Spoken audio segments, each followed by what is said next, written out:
I think in life, everything kind of moves in seasons. And I always had this image in my head that I wanted my faith to be on this trajectory that was just this constant moving up. But I think there is this pattern of a continual returning to your first love. I grew up in the highlands of Papua New Guinea. So my dad was a pilot and he was a missionary for MAF. I always had a sense that God was there. So I always knew the story and always knew what my parents held dear to them and saw it lived out firsthand.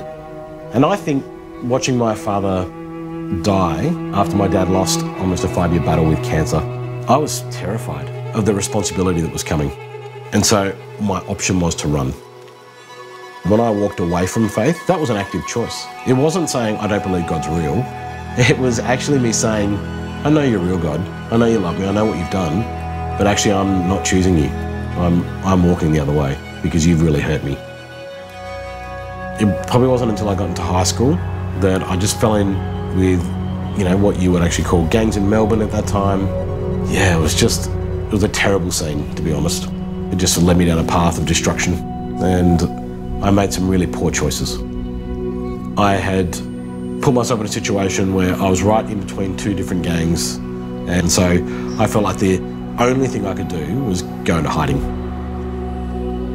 My sister had gone to a Billy Graham crusade, and she met a guy there that was praying for her, and she said to this guy, hey, my brother would really like you, you should come and meet him. This guy comes up to my door, and he wouldn't back down. He would just keep being polite. He was just a lovely human being. And then it was almost like he just grabbed me as a person and pulled me into his group of friends. And it was like they had something that I had been searching for, and I just decided I want what they've got. After about 3 months of hanging out with these guys, I just said, okay, God, I'm done. I've finished running.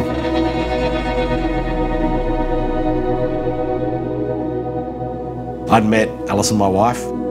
After we were married for a few years, we actually went to a Hillsong conference.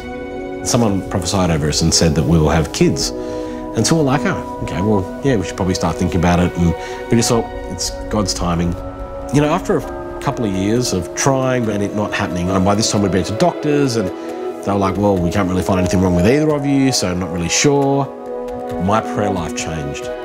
I went from being, okay, God, over to you, I'm fine with whatever, to it being, God, I've been doing the maths. I've been thinking about how many times that I've led services or I've spoken or how many prayer meetings and worship services I've been to. I actually kind of think you owe me. And then eventually I was so done. Because I'm watching my wife go through heartache. I mean, that hurts when you watch someone you love go through that level of pain. And so I remember saying to God, okay, seriously, if you don't turn up and do something, then what am I doing? I'd planned to go to Hillsong for this week, and I got a phone call just even before the first night kicked off, and there'd been an emergency, and so I went back to God and said, you no longer have a week.